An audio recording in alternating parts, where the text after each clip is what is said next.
Hello, everybody. Can everyone hear me? Yes. Okay, well, good evening. For all of you who don't know me, my name is Jody. I'm with Arkipelago, and tonight we have the honor of having Marilou here with us tonight, and we want to congratulate her for a wonderful, wonderful film that was shared tonight at the Guggenheim for Rizal. Yes, let's give her a round of applause.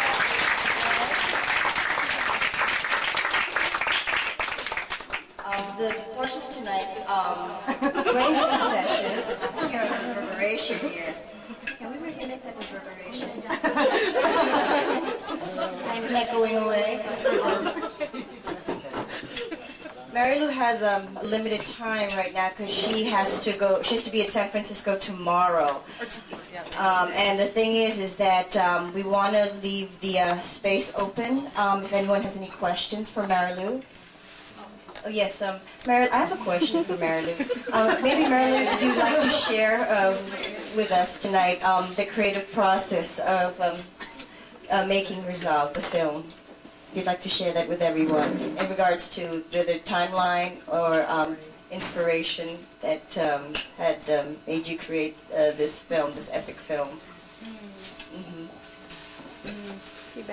When I didn't choose to do Rizal, it was sort of a run down my throat, in a way. It has a very queer history. GMA Films, big boss, Minardo Jimenez, was sort of like appointed by President Ramos to be a member of the Centennial Committee that was programming all the activities for the commemoration of the Revolution and the Independence 96-98. So one day the President Ramos then said, oh, why don't you do a movie about Jose Rizal? And the old man said, okay, and that was that. So they spent a year and a half, almost 2 years, developing something and eventually shooting something with director Mike De Leon, which fell through. To make a long story short, Mike De Leon resigned from the production. By then, GMA Films had spent about... What's 10 million? Divided by 40.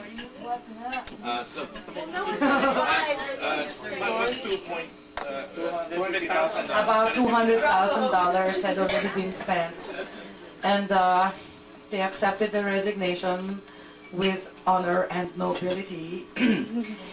So, in the middle of my making the movie In the Navel of the Sea, which was shown at the Lincoln Center last year, they called me up one day and said, we have a situation, and so to make a long story short, can you do Jose Rizal? And I said no. And they asked me why, and I said because I'm too close to the subject. I'm such a big fan. I've been an amateur scholar, and it's like doing a facelift on your mother. I mean, you don't do that. You don't operate on your mother. So I just thought that it was too close. Well, in a way. So I said no. And they said, okay, that's nice to hear, so when can we start shooting? And I said, I don't think we're going to do that. Oh, good, so what are your conditions? We were speaking English together, I think, as far as I remember. To make a long story short, then about 2 months passed, and I said, I would think about it. And of course, I wasn't thinking about it. I dismissed it. And I kept praying that, 20 other directors would want the job and take it away from me. So, one day my son comes to the table and says, my teacher says that you're directing Jose Rizal. There were leaks in the press. And I said, that's not true. I'm thinking about the project. So my son is aghast, and he gives me this face stricken with, well, embarrassment, terror, whatever. And he said, you mean you might turn down the film Jose Rizal? And I don't know what he did to me, but my heart melted, and I stood up and I dialed the number of my producer, and I said, okay, Jimmy, I'm doing it. I said, wait, what happened? So I said, my son gave me a bad face. And so I had to live with him. So, okay, so I'm doing it. So that's how it started. And then the the stage that took the most out of me, body and soul and heart, was deciding what about Jose Rizal I was going to be intimately engaged to, because this is my 17th feature film and I've never made a film for reasons other than very personal reasons. So I can't, I mean, for a Filipino director, I'm a slowpoke. I do only about a film a year, sometimes a film every 2 years. So that's really slow. I mean, directors do 3 to 5 films a year in the Philippines. And the reason I take so slow is because I take so much time thinking about what I want. And I make films for very, very personal reasons. I am the films that I make. So, I had favorite this and favorite that about Jose Rizal, but eventually I decided that the aspect about Jose Rizal that I would most intimately identify with, empathize with, and would understand very intimately was his being an artist. And once I decided that, together with my screenwriters, then everything was just work, work, work, work, work. So all the research was focused on his writings, and I speak Spanish. I write. So I decided to read only the facsimiles of everything that he wrote in the original penmanship, you know, whether he wrote in Filipino or Spanish. So I read everything again in Spanish because it's the next best thing. His penmanship is the next best thing to hearing a voice recording or a picture, a moving picture of Jose Rizal. We don't have documents like that. But if you read what he wrote in his own handwriting, you would see, here he's very sure. And it's nice and steady at 35 degrees angle, this and that. And then you know also when he keeps on scratching out a line or two, sometimes you can actually see what he substituted or what the corrections are. You can see when he's very angry, you can see when he just kept changing his mind and changing his mind. So it's like a psychological clue. So it was impacting on me. Reading, especially the 2 novels, again, in his own writing, had a very profound effect on me. I could almost hear him. I mean, I could almost hear his voice and hear his heartbeat. And that's very important for a director to gain a confidence. What do I mean by that? Cesar Montano was my first choice. And when he was asked by the producer, how would you like to play Jose Rizal, he didn't answer because he fainted. When he came to, he said, don't tell me that you didn't ask that question. You did, didn't you? So I had a syllabus for Cesar Montano. It's a 4-page syllabus, single space. For 5 months. Escalating schedule, meaning in the first month he would come to me for one afternoon of the week of 5 hours. It escalated to 3 until eventually 7 days a week in the last month. He had history and literature. In particular, I was teaching him history by teaching him the poetry of the period and poetry of Jose Rizal. And he's deeply talented and himself an artist, so it was easy for Cesar Montano. He also had languages. Spanish needed to be learned. The others needed to just be pronounced correctly, the German and French. And then we had surgery classes, ophthalmological classes. So I had to learn how to use the instruments of the period. And we had his tutor in Spanish was a very young guy from the Instituto Cervantes, and he was the guy with the big cigar that was always investigating. He was also the tutor. We couldn't find a teacher who could teach Rizal how to use surgical instruments from that period. They're mostly dead, you know. So we got someone who was she was sort of young. She was like 160 years old, and she would pick the instruments and show him what to do with it. So he learned that, how to operate ophthalmologically. Then he had fencing lessons for posture. Then he had forgery classes. We did hire forgers from who taught him the technique of copying penmanship. But that was the easiest for Cesar. He's a painter and a sketcher, a very good drawer. So he would say, okay, how do you want me to sign up today? Is he angry? Who am I writing this for? And he would actually do that. So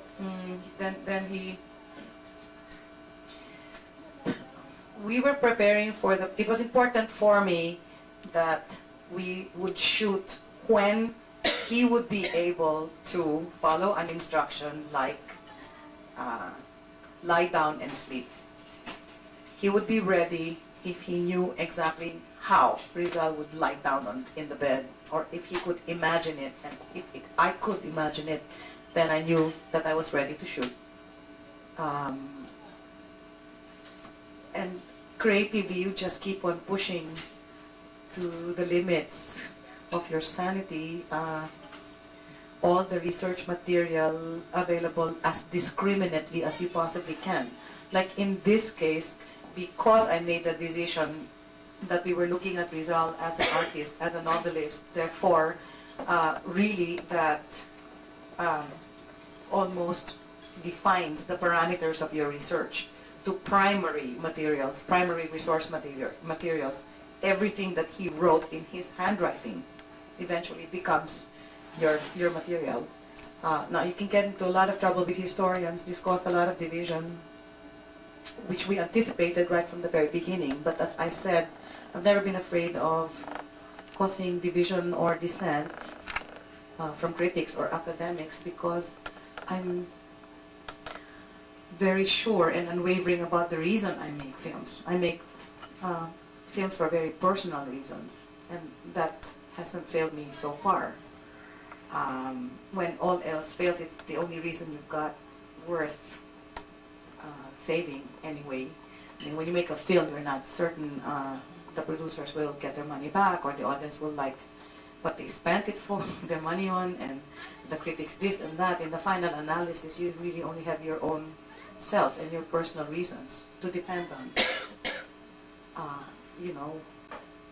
So the most difficult thing about making Rizal, aside from working, the challenge of imagining him beyond the realm of actual reality into the realm of the imagination. So that's a function of myself and my writers, Ricky Lee, Jun Lana, and Peter Ong Lim, is having to work with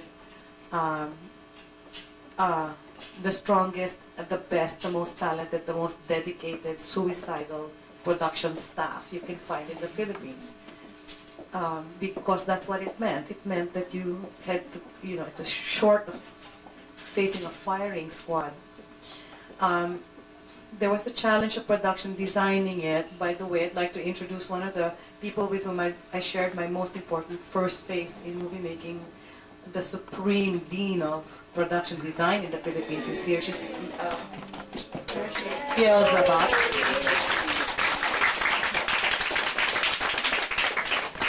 A New Yorker, and I know you've already met, because the Arkipelago has met Bliss, Lim, I think, and Joel David, critics and scholars, and Ting Nebrida, who has been really selflessly volunteering so much help towards the promotion of Philippine cinema. But going back to the creative process, I've worked basically with the same family.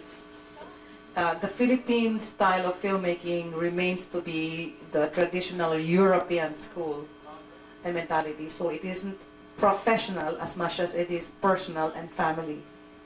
The system of values rests on the family system. So it's ate, kuya, you know, kuya do this, ate do that. So they can take commands from a woman like me, because I'm saying kuya and I'm saying, you know, anak, like that. So they'll take it from a mother, but not from a woman director.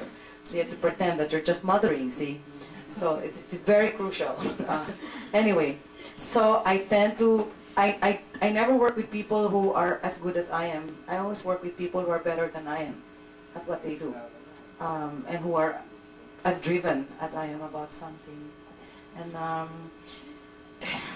if you remember the Bagumbayan sequence, where he's going to be executed in the old Luneta, that had about 1,000 extras on one side. But we could shoot that sequence only from 6:30 in the morning to 9:30 in the morning only. You have about 200 setups. So you can do it for 2 weeks, but only from 6:30 to 9:30, because that's when the sun is correctly positioned. He was executed at 7:03. The whole march took about 10 minutes. See, so you can't suddenly have a noon sun or suddenly a sunset, you know. So you're working only for 3 hours. So you get 2, 3, 4, about 6 or 8 setups every day. And so at 9:30, when the sun's too high, I simply shift everything this way, because then that's the exodus of Calamba tenants against the mountains. So there's another 700 people waiting there and 300 animals waiting there who speak only Ilocano, because their caretakers are Ilocanos. Problem. I mean, the animals. And because I would say, because you directing all those carabaos and cows and goats and that's not, because most of the caretakers were Ilocanos, so I would have to be translated. I'd say it in Tagalog, somebody would translate it to the caretaker in Ilocano so he could tell his carabao in Ilocano, or it wouldn't move, you know. It is a problem. So, and it was multilingual, because they you know, they were people from, we got every Caucasian anything. Okay, I mean, so a lot of them were from Iran. They were Iranian students. They were people from Mindanao. So there were about 3 or 4 languages going around like this. But creatively, you have to be so confident about the process of putting everything together, and you have to be absolutely in control, because you know, you've got 700 people here and another 700 people there, plus 300 animals. And you have children and old women whom you do not want to abuse, because they're really just from there, you know, and they're getting the shock of their lives, being made to walk and walk and walk back and walk again, walk back and walk again, right? So there are all kinds of considerations that can get in the way of the creative process, especially when it's 11 a.m. and you're going to have to wrap it up because another sequence is waiting. And in the meantime, you say action, and something's not moving, and you say cut, and you ask on the radio what is happening, and it says, we have to wait because the horse is taking a shed. You know, so you do. 700 people must wait for the horse to finish shitting. And I have to explain this. Pag pamonhin po, maantala lang tayo ng sandali dahil tumatae pa ho ang kabayo. You have to, because culturally, you owe them, at the very least, they're entitled to respect. You know, you're invading their town, their sleepy town. You're invading their home cooking and their schedules and everything. And at the same time, you have to take care when Burgos is executed, and all the women in front are crying, weeping hysterically, and you're telling them that we're not really going to kill him. You know, we're just pretending. And he says, but you're covering his face. He can't breathe. No, Lola, he can. You know, so when she's convinced, and then you take the action, and she won't stop crying. They're all still weeping hysterically, and I'm telling, Bot, come down here and show her you're alive. I mean, you know, then it's okay. So you take care of a lot of these things, because what you imagine in the beginning, like I told you, it begins with being in love with something. And I always said that. I never meant for Jose Rizal to be shown as an ordinary hero. I wanted to show why I was in love with this extraordinary human being. And it starts from something like that, that you're driven and compelled to tell a story without which you can't sleep or live. So the creative process must begin from something as compelling as that. And then it gets obstructed, and you have to negotiate and navigate with carabaos and dogs. By the way, that dog cost 25,000 pesos a day. And I'm never going to forgive him because he had an American owner, you see, from Subic. And unfortunately, we had to deal with this American former soldier because he was the only one with a dog that looked exactly like the pug in the only existing photograph of Bagumbayan execution. It's okay that we're paying him 25,000 pesos a day, but I do mind that I have to provide him an air-conditioned hotel room and a supply of Evian because it was too hot and he had to be sprayed. So at 3:30, the assistant talking about the creative process, right? So you've got everything fixed. I'm going to shoot Chin Chin. I'm going to shoot Chin Chin Gutierrez looking carefully, watching, witnessing her loved one going to be killed. So that's in my mind creatively. And then my assistant director comes to me and says, Direk, you have to shoot the dog first. Why is that? And he says, because it's 3:30, you have about 2 shots to go, sun's up. Really? So I will take the 2 shots of Chin Chin. No, Direk, you have to take the dog because he can't come back tomorrow. Really? Why is that? Because he's going to Manila Polo Club, he has a competition. Really? What kind of a competition? He's a gold medalist competition, you know? I see. So we have to take the dog. So will you please tell Chin Chin, who has been made up since 4 this morning, that we can't take her because we're going to take the dog instead of her, right? So that happens. And so now you had Chin Chin in your head. Now you're looking at this dog. So that's what creative process is about. You have to be agile in negotiating all kinds of landmines and obstructions to getting your final goal. And that's very difficult because it's all about keeping the first impact and the first compulsion alive, kindled. You know, and not be defeated or blown up with all these landmines. It's the same for all kinds of filmmakers, whether you're working on a $200 budget to a $2 million budget. It's the same. It's the same. The obstructions are of the same nature. They're usually logistical more than anything else when you're shooting that gets in the way of the creative impetus, and you have to know yourself so well, I guess, or be really so in love with your subject and be married to it, I guess, practically, to be able to live with it, despite all the annoyances of horses shitting. And by the way, the dog also speaks only American English. He won't come when you say, Ting Ting, come here. You have to say, Ting Ting, come here. Okay, where is the owner of this dog? I just want to see what he looks like. And they just never pointed him out to me because they were afraid he would get out of there alive. So that's a creative process. And then you deal finally with technology. For example, you're dealing with computer technology which had to create and or erase elements in the actual location. The Fort Santiago exists, but the second floor is no longer there. It was bombed in the Second World War. Besides which, if this is the facade of the Fort Santiago, there's about 3 40-story condominium hotels, aquamarine and pink in the back. So the computer, you ask, please erase that, and it does.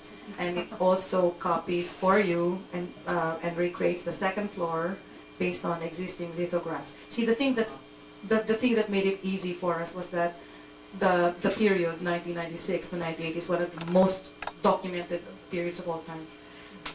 Epochs, and Jose Rizal it documented himself so much that you don't lack for research. So then you're dealing with computers. So you go to Bagumbayan and say to the computer, okay, I've got the right sandy beach, but I also had to plant grass on the beach.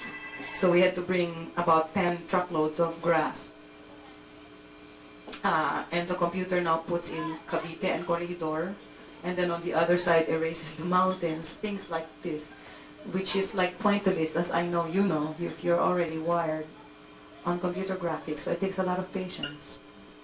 Also, the most significant challenge for any creative artist is to keep the flame going in conditions of blizzards, you know, and yeah, typhoons and tornadoes. That's what it's about. And then at the end of which, you know that well, sometimes it works and sometimes it doesn't. Sometimes you will be happy with what you did and sometimes you won't. But you really have to believe that it is worth it, because it demands much more than it gives back in terms of a profession, which is why it isn't that for me. It's a vocation for me, because as a job it's terrible, it's cruel, it doesn't make sense. As a profession, it doesn't make sense. As a means of income, it does not make sense unless you're single, masochist. Yeah, well, we also are that, but I mean, for most of us who stay this long and persist, it's basically because it's more than just a job. The question was right, it's a creative process. But I'm taking all the floor, I should give more time to the questioners. I've also made up my mind that if you still want to ask questions, I'm just going to have to sleep on the airplane, because I'm really enjoying this. And before I forget, no, I mean, I really have to say thank you so much for being such a good audience. I mean, you know, I'm sort of psychic, so I can feel you feeling, and it affects me, it impacts on me. So I'm not ending this. I'm just asking. No, Sorry. actually, no. Thank you, Marilou. Thank you for sharing that with us. Answer. Thank you. Sort of. Definitely. I'm sorry. Yes, And the go ahead. final, the consummation, the artist initiates it, the creative process. The artist initiates the creative process, but the spectator consummates it. Now, sometimes you come together and sometimes you don't. Sometimes you come now and your partner has his orgasm about 10 years later. But that's okay, see. The thing is that he comes. I mean, some films, honestly, because that's what it's about. It's about an artist seducing his audience. It's about making love with your audiences. That's what the whole process is for. So that you can seduce an audience that volunteers, you know, to have this moment with you. Sometimes you come prematurely, and the audience says, "What the heck is that?" But you know, it's okay. It's okay. Sometimes it was because you were really faking it. Okay? But at other times it's because he just takes longer to come. So it takes him about. I mean, it took them about 25 years to finally understand Orson Welles. I mean, so, you know. But in the final analysis, what's it for? It's for that. It's to come together. It's to share a moment of magic together, from which if you return to life, you are richer, not necessarily happier, but that you are enriched.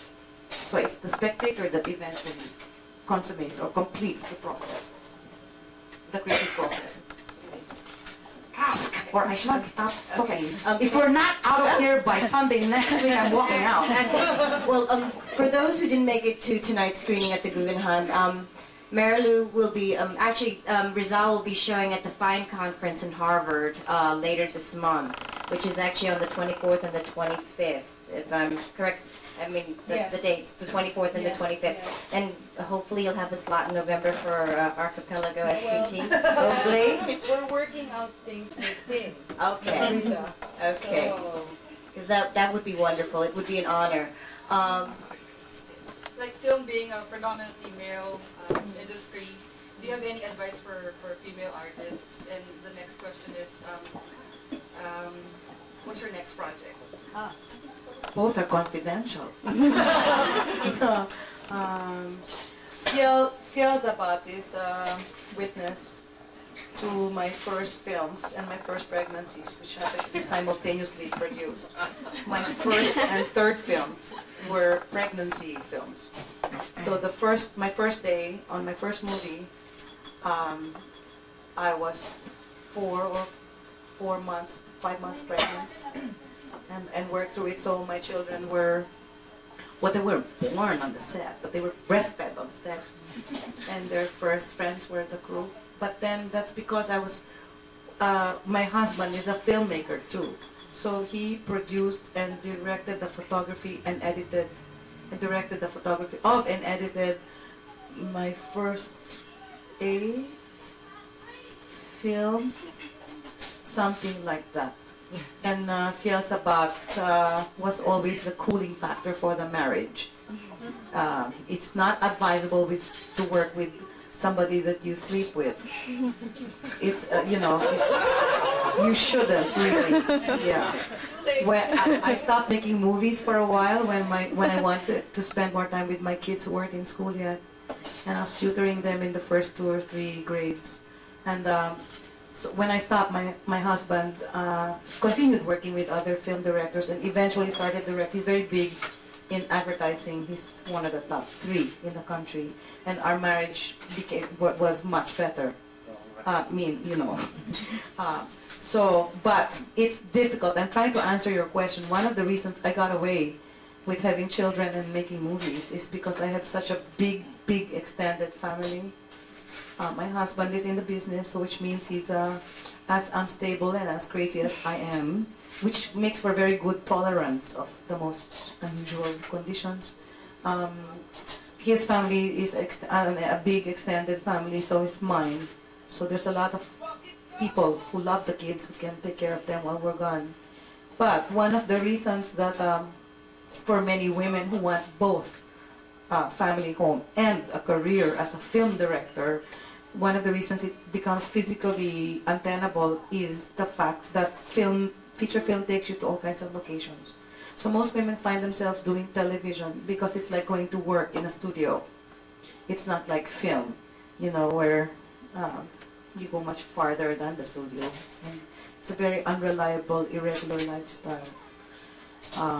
The technology was not made for women. The Steadicam and the chest pads did not consider camera operators with breasts. It's true. I mean, in the beginning of my career, I was 24 when I made my first movie in 1980. I'm looking at Joel because they know what I've done better than I do. In the old days, the camera used to go just like this, right? And here's the camera, and you have your handle. So that usually gets in the way of my breast. It was not designed for breasts.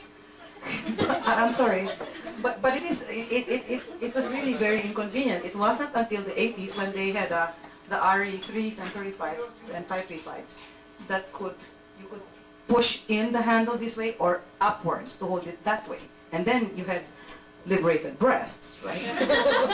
Even for the camera operator. So you have more options now. In other words, the machines are being built, you know, with a new kind of consideration for women. But that's a very late development. That's late 80s, early 90s, and now equipment are getting lighter and lighter. They're not cumbersome. They're user-friendly. So there's more. It's becoming more women-friendly, but only very lately. So, but my advice is for women to disbelieve or to stop thinking or believing the myth that it's harder for women than it is for men. It's really harder for both to be a director of any kind.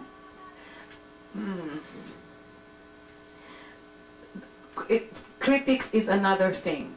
I feel worldwide that there is an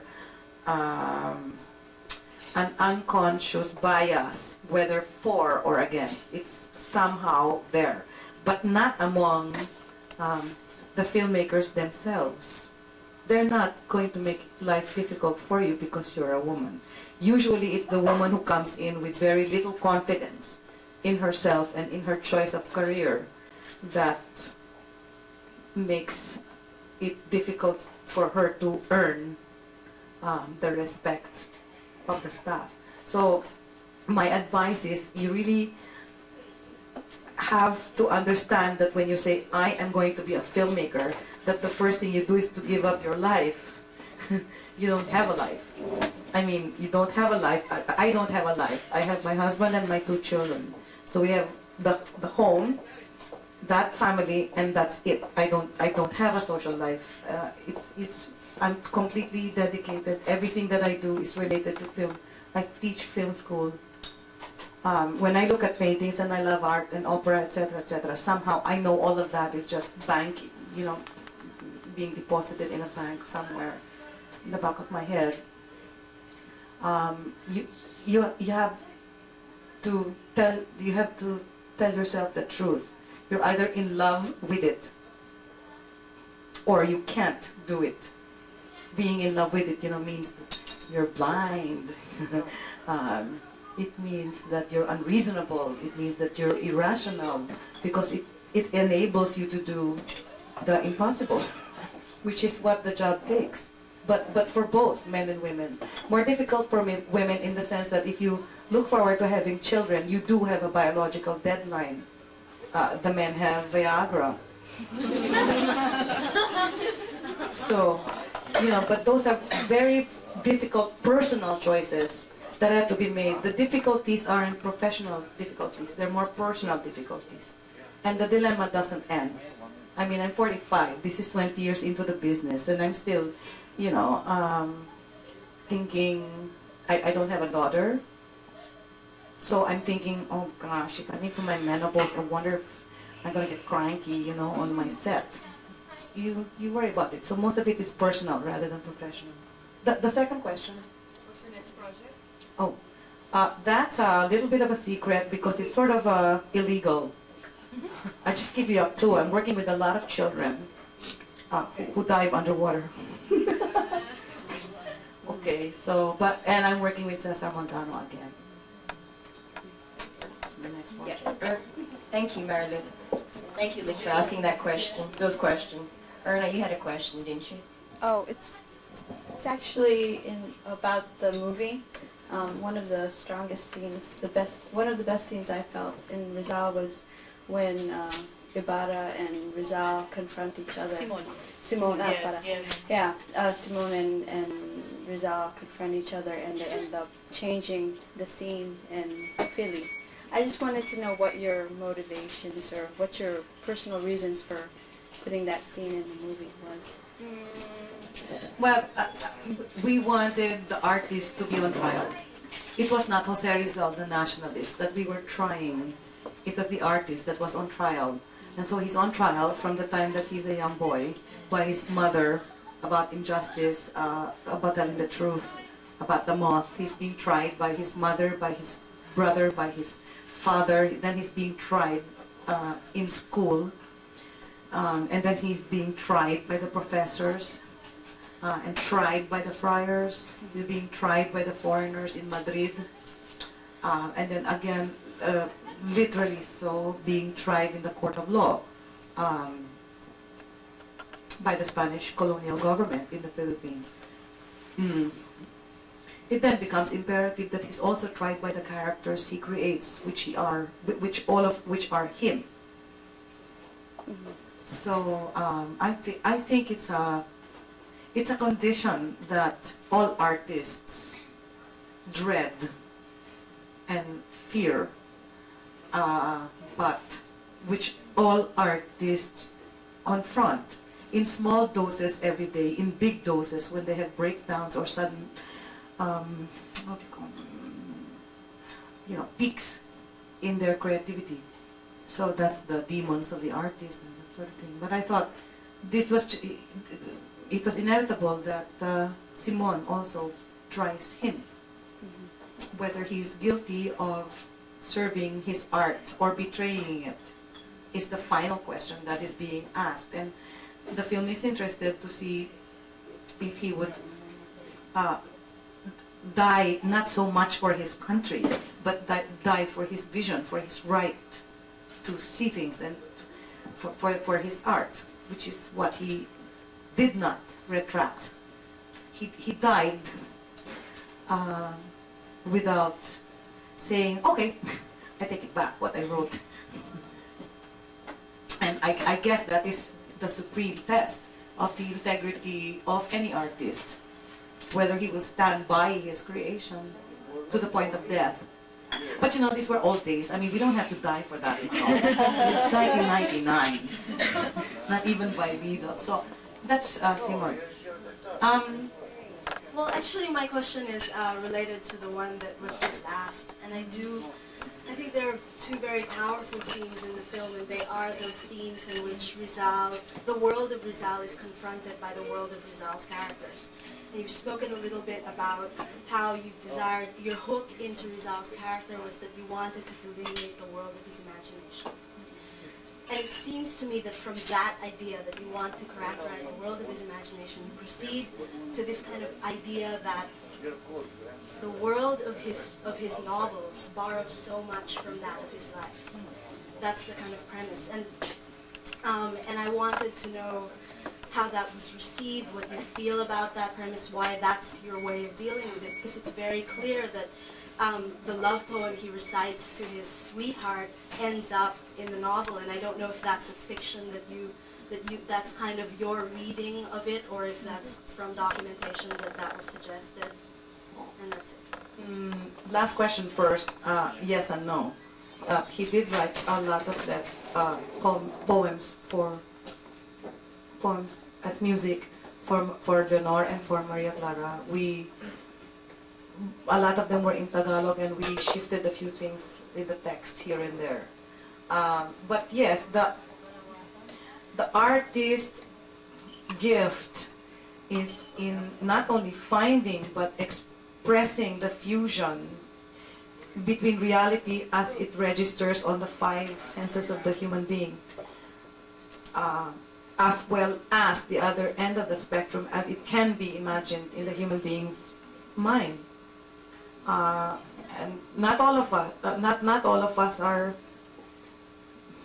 find this easy to do. Everyone, I believe, is gifted with this, but not all of us have the aptitude to cultivate it. So that Rizal, like all great artists of all time, precisely finds and expresses the fusion between art and life, that fact and fiction are one, that he is the characters he writes, whether this is a character that asks the questions he wants to ask, and this is the character that answers it the way he wants to answer it, so that there is no divide between the two worlds. But this is the challenge of every artist.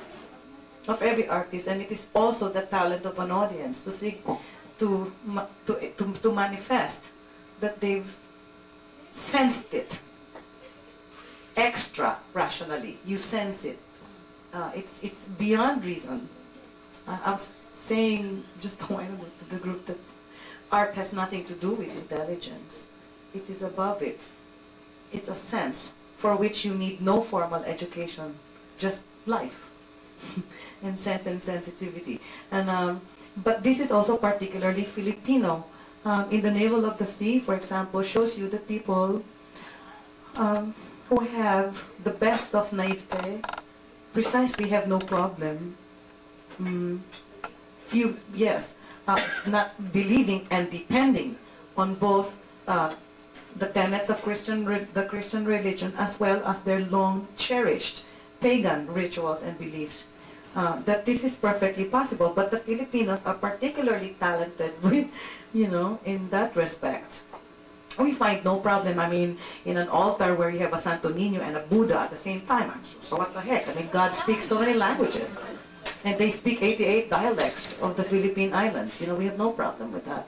But Jose Rizal, you see, was well, this is something I want to share with you. In fact, really, there's a lot of evidence, written evidence that, in fact, he was a visionary, literally a psychic. He predicted his own death 4 years before the year of his death, but to the exact date, December 30, and he recorded it and told his friend Basa about it 4 years before. He said that even if Aguinaldo and Bonifacio's forces would thwart the Spanish colonial regime, that it would not signify the genuine liberation and independence for the country. Why? Because we weren't prepared. We had no solid sense of nationhood yet, and a politics for the nation, so that it would only take a few months for another superpower to take over, and he identified the superpower as the United States in his essay sobre el gobierno de Filipinas, for la solidaridad. He actually wrote it. He was a visionary.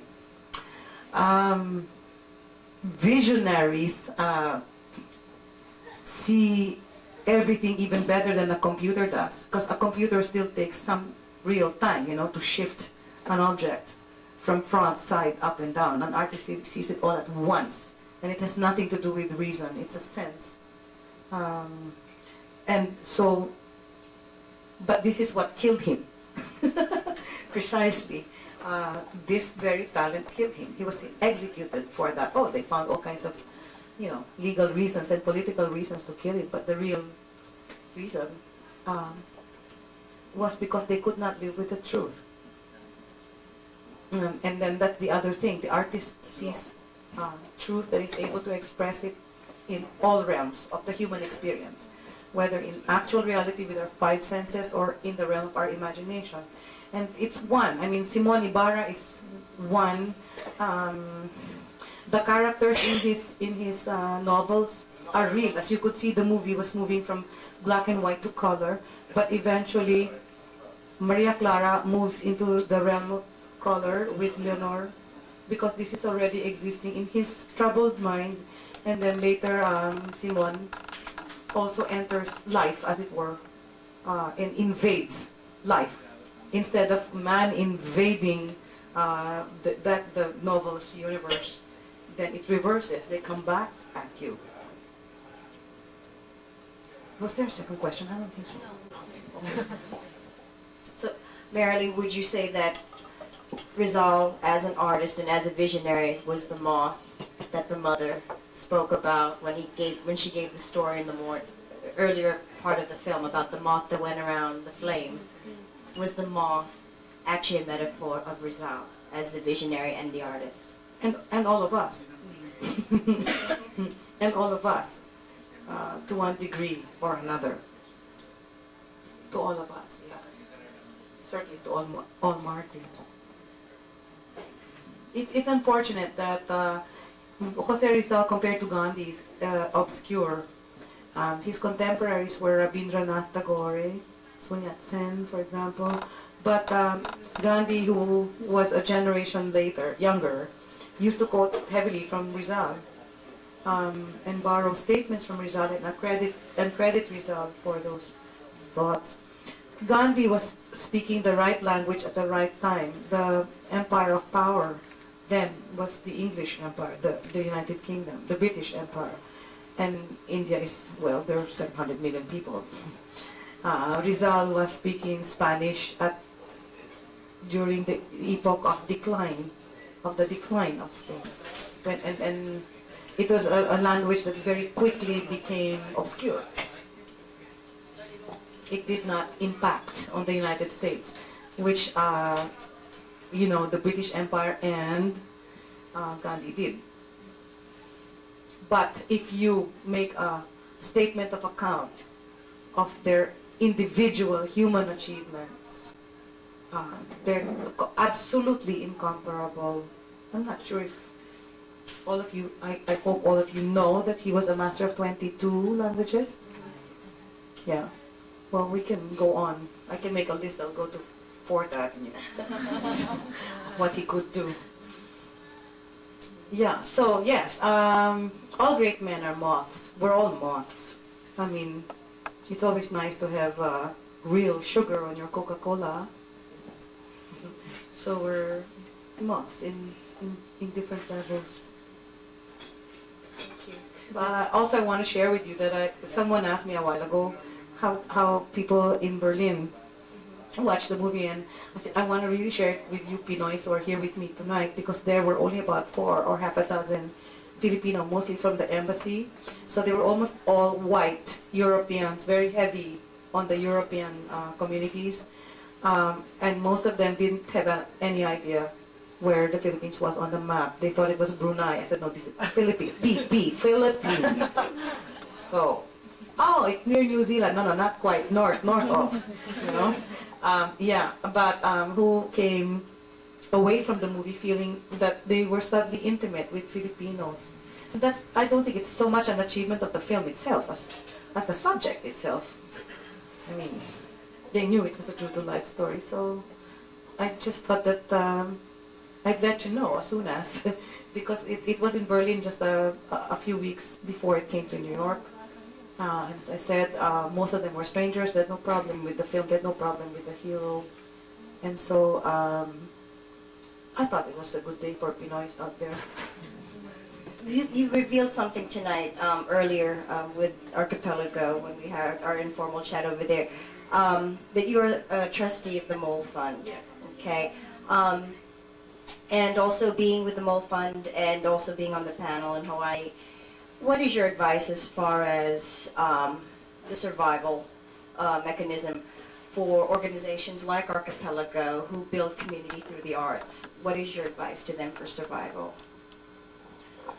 Well, in addition to my other functions you mentioned, I've been teaching also. I'm a film teacher at the Ateneo. I've been teaching since 1982, so it's for very vested reasons also that I'm interested in this topic. You have the benefit, you have one benefit that I have surrendered as a feature film director. You have the benefit of almost total freedom. Kidlat Tahimik likes to say that. I don't want to ever be an established feature film director because it means surrendering too many freedoms, including my lifestyle. And well, Providence puts us in different situations, and like Rizal said, each one of us finds his own battlefield, battlefront. In your case, you have, I think you should never lose sight of your biggest asset, and that is because you are freer, there's also more space for innovation, for creativity, for unorthodoxy, and all this. You have fewer constraints. Of course, it also means less money, but that's not what the best films are about. They're never really about money. They're about where the money goes. Okay, I mean, if you had $100 million and you can put it into Titanic, or you can have, you know, $2 million and do smoke signals or something like that. It's what you do. Yeah, what? Sorry.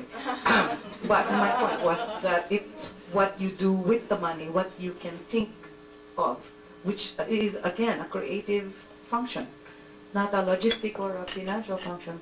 Again, whether it's you in short films and documentaries, or us, whom you will probably later join anyway in feature films, it's the same level of passion and commitment. It can't work if you're not willing to lose a lifestyle for it. And yet, it's the only thing you need, passion and a willingness to lose and to surrender a comfortable lifestyle for it. That'll outweigh the value of any kind of money or grant that you can put together. It's what all the most successful filmmakers are, whether they're working in the independent mode or in the studio mode. It's about passion, and it's something that is such a personal judgment of self that the first requirement really is to think about yourself and to feel about yourself, and to answer it as truthfully as you can, because it's a very demanding, unreasonable, celosa, jealous vocation, you know, and something that never gives you any kind of tenure or security except a sense of self and adventure. So it's that very freedom which you have because you have less money that you should consider as your most important asset, and not waver from the worthiness of what you're doing. It doesn't have anything to do with size. You're also reaching a kind of audience that is far more committed than the popcorn audiences I have to face most of the time. I mean, you have an audience that is more committed, more respectful, more attentive, more retentive than my popcorn audiences. You have far many more advantages than feature filmmakers will admit. It's another thing if you look at short film making as a step towards feature film. The discipline does not just escalate. It's a completely different nature altogether the moment you're in the ballgame of feature filmmaking. And the set of problems will change, but the basic requirement will be the same. And that's it's passion and commitment, I guess. And so I would really encourage you. I was telling a few guys a while ago that, for example, in the very big festivals, not the least of which is Berlin, every important feature film in exhibition or in competition is always preceded with the same honors by a short filmmaker of 3 to 5 to sometimes 10 minutes. And they're treated with equal nobility and respect. So there's that. You don't have to think of, I'm going to do short films now so that I can move into feature films. Even while you're in short films, you think about Cannes and Berlin and New York, you know, and Yamagata already. You're not less, we're equal. We're just doing different formats. So it's a lot of best wishes from me, and having found new friends with you and having introduced you to old friends of mine over here, remember that I'm just a fax or a not too cheap but reasonable phone call away from you. So if there's anything we can do, if you have any ideas for more fun, for school, for exhibits, I'm just a fax or a phone call away. So a lot of thanks again for this, and also for the lovely dinner, but more than anything else for, oh, it's great. You're just great. I can feel your energy, and I envy you because you're young. And that's also the reason I really do give you the best wishes and my commitment to your sector. So maraming salamat sa inyong lahat. Maraming salamat.